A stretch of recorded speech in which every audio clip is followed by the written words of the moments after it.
Welcome to Fast Effect Double Speed Magic the Gathering. Here we have Rude on Dragon versus Ben on Elves. Two very powerful combo decks, but they're going to be operating at different speeds. Elves cannot kill you on the first turn.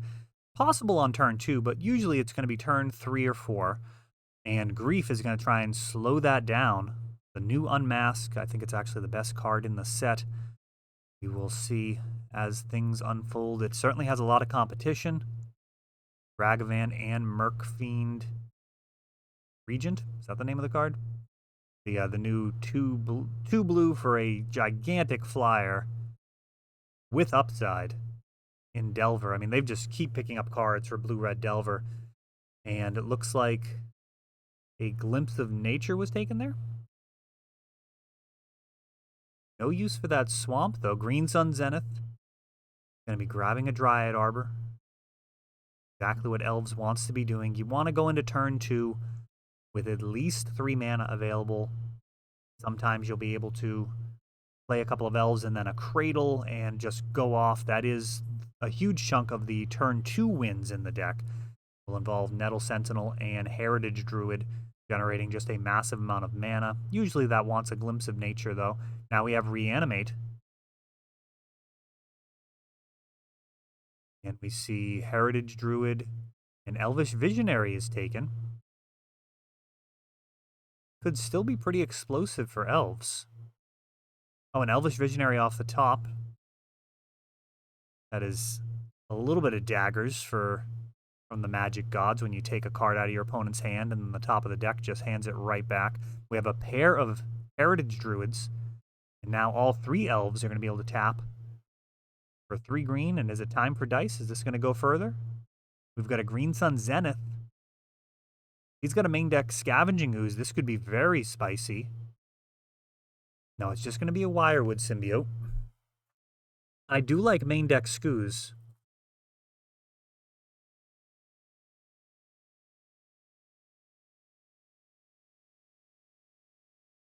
This is a draw engine, though. And this puts a lot of pressure on Rodney here. He's potentially going to have to deal with this Elvish Visionary being picked up on his turn and on Ben's turn, generating a whole bunch of extra card advantage.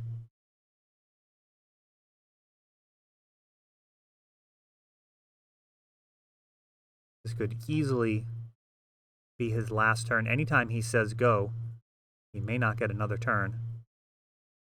Natural Order here would be so lethal. Gaia's Cradle, tapping for 5 mana. Allosaurus Shepherd would also be lethal at this point. Or very close. Grief would be able to block. Got another Dryad Arbor.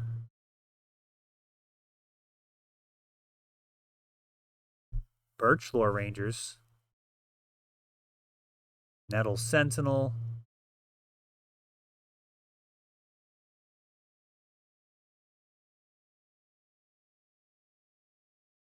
And now passing the turn for Animate Dead, World Warrior Dragon. Each time Grief is going to enter the battlefield. So there's going to be infinite mana. And now hitting Elvish Visionary to draw a card.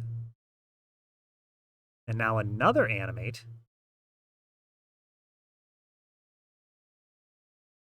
Did he have a Gristlebrand in hand?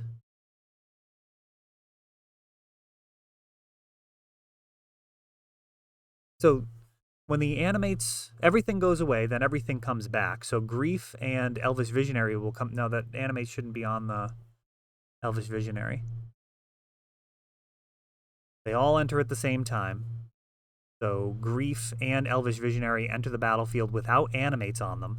You can do things where you have both animates target the same creature in the graveyard. I think this... Oh, yeah. No, this is going to end up being a draw. A totally unnecessary draw. Yeah, he's got Gristlebrand in hand. Yep. No, that is unfortunate. Dragon, one of the most complicated decks in the format. But this important distinction. Both the Elvish Visionary. So the other thing is Elvish Visionary should be on the other side of the board because it returns to play under its owner's control, not its player. There we go. Not the player's, not the what would it be? It just returns under its owner's control. You don't generally return under its controller's control because that doesn't really work because a card entering the battlefield from exile enters under its owner's control, period. So that's kind of very specific rules, but Ben gets an extra card out of this. Right now there's 2 Animate Deads and a Grief entering the battlefield each iteration. So Ben won't get any useful cards in hand. If he draws a creature, then this could be okay. So Elvish Visionary should enter the battlefield under Ben's side, and he draws a card. I don't know if he's done that already. I'm now remembering we actually had a judge call during this. He's got 1 card in hand.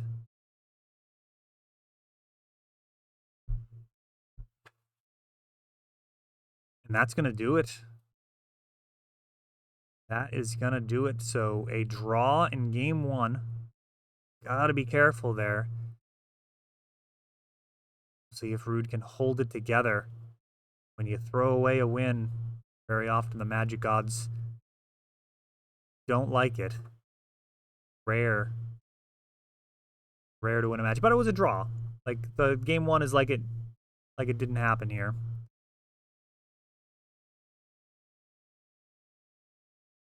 So, well, with the exception that they're sideboarding.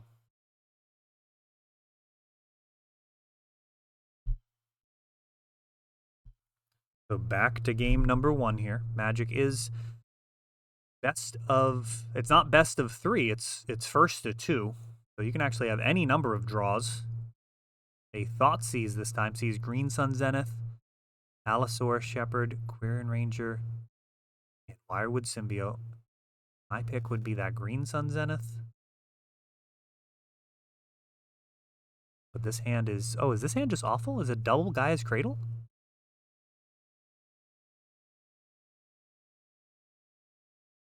And a forest off the top, is that what we just saw? That is brutal.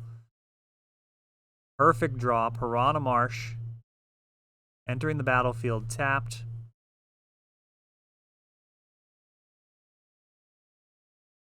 Allosaurus Shepherd, 4 elves.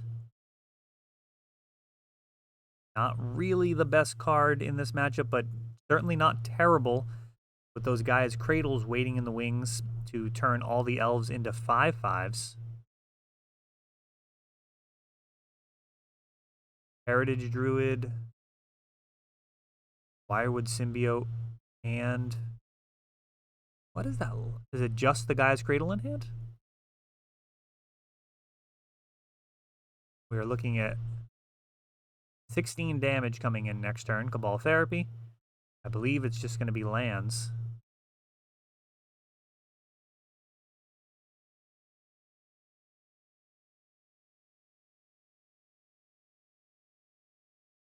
Yep, Misty Rainforest and Gaia's Cradle. Anything else really wouldn't have made sense. So I'm not sure. Let's see. Would it have been possible to play the Misty? No, it would not have. I was thinking out if he could have done it without using the Cradle as the land drop there. Tapping the 3 elves, but that is not possible. Not even getting to 3. Oh, no, it would have been. Would have been able to, but you just wouldn't have been able to fetch Dryad Arbor, which is where I was going with that anyways. So, 17 life. Dryad Arbor getting fetched. So it's going to be 16 damage coming in. All the elves are 5/5s. Wirewood Symbiote, however, not an elf, so it's not blessed with a Dino Ride. 1 life left. What will Rodney do with it? Any one of these creatures is lethal, so a blocker not going to be helpful. He has to stop absolutely everything or win. There's the Animate. Or dance, I should say. Dance of the Dead with World Gorger. That's going to do it unless Ben has a response, which we know he doesn't. So that's going to be infinite flickering for infinite mana and infinite life loss as Rodney picks up the first win of the match, despite game 1 being a draw. Ben will have the play here, trying to get on the board, force additional games.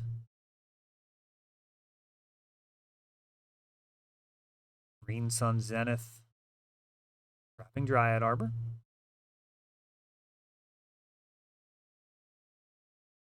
And Profane Tutor, a new pickup from MH2. See if this is just too slow.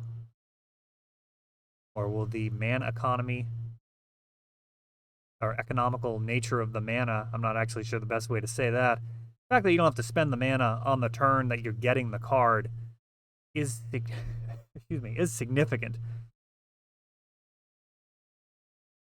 Really, one of the main drawbacks of tutors is the tempo loss. Typically, decks that run them end up being the most degenerate mana producers, things that run Dark Ritual, etc. Being able to make up for the fact that you had to invest mana to get the card that you wanted. Whereas here, next turn, Profane Tutor can pop and get whatever missing piece Rodney needs, assuming he has like one piece of the combo. And Queer and Ranger working with that Dryad Arbor, producing mana. Gaia's Cradle ready to perhaps activate for 6 mana. Glimpse of Nature fueling a whole bunch of card draw here. Can he find the natural order? Untapping. Elvish Visionary. Gets to draw 2, 1 on cast, 1 on ETB. Still like 4 mana left.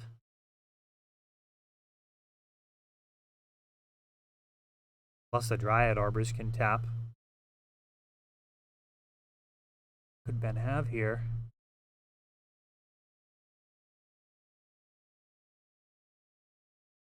Oh, that is it. What on earth is in his hand that he couldn't cast it with all that mana available?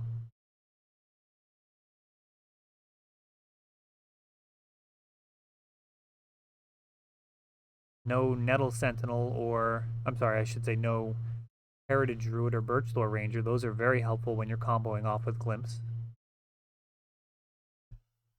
So Profane Tutor has resolved.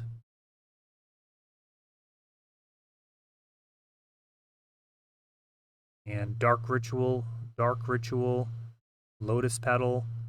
Just a hard cast casual Gristlebrand here. 5, 6, 7, 8. 5 off of Rituals, 2 Swamps, and a Lotus Petal. That's what combo decks do in Legacy, right? Hard cast.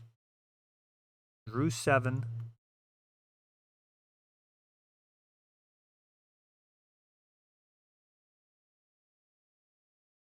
We have what he needs. He's used his land drop, so he needs Lotus Petal, which he has, of course.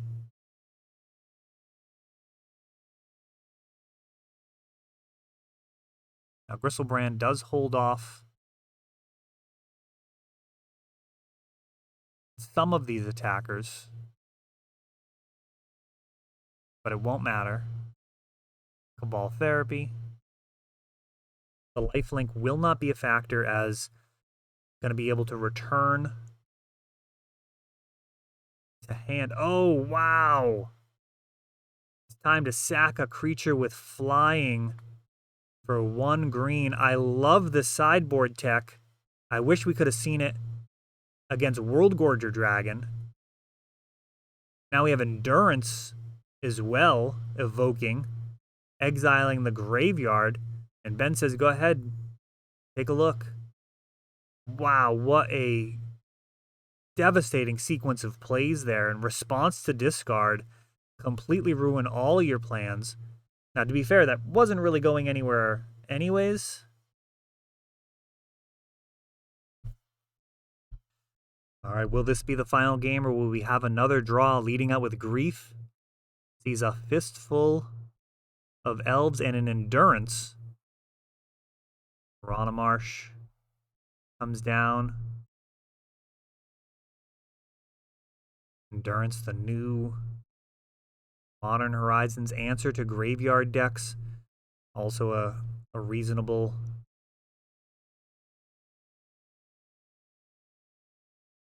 just hard castable card. I'm trying to follow this. What do we have here? Dark Ritual into Dance of the Dead.